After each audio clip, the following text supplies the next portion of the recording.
Your one sole objective, get to the core. Nice. That's right. To the Core is a simple, casual game about mining planets and getting to the core. At least, that's what I thought. Here's the thing. This game isn't hard. It just starts really slow. The beginning starts with you literally smashing your tiny ship into a planet to collect different materials, but by the end, you are cruising through these planets. But before I get there, I want to go back to the beginning. Like I said, this game starts slow, and you die way too fast. So you look to upgrade your ship and get armor, except that needs silicon, which is here. So you keep smashing your dumb little ship into the planet over and over and over again until you get enough fuel to finally reach the silicon. Hold on, so close, so close. Fuck, give me the silicon. Oh, this is plenty HP, we're safe. We're so safe. Yes! Silicon. We might even make it to aluminum, hold on. The armor was what we needed. Oh, never mind, I got killed immediately. And this is where it gets crazy, because this took me about 20 minutes of gameplay, which I know doesn't sound like a lot, but if you bought this game on Steam, this might be enough for you to quit and return it. But after I got my armor, I got the gravity lock, which removed this obnoxious knockback I've been dealing with for the past 20 minutes. And oh my god, was it worth it. Oh my goodness.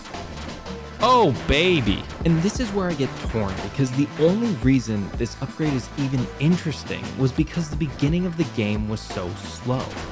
Had I not been bouncing around the screen, the idea of just going through the planet wouldn't have been so exciting. And this early choice kept paying off, because as you progress through the skill tree, you would reveal more hidden upgrades. Except these weren't really normal upgrades. They were things like regeneration, grenades, and caustic gas. Because I couldn't predict what was coming next, I wanted to keep playing. It was kind of like when a show ends on a cliffhanger and you start the next episode just to see what happens next. It wasn't just about improving my drilling. It was about getting the resources to see what my next goal would be. And while we're on the topic of goals, if you're enjoying this video, maybe you should consider subscribing or following me on Twitch. But not both.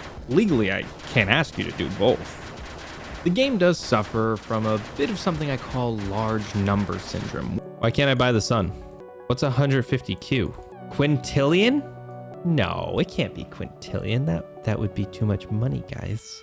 This makes some parts feel arbitrarily grindy, but at the same time, you're just kind of blowing up planets, so maybe it's not so bad.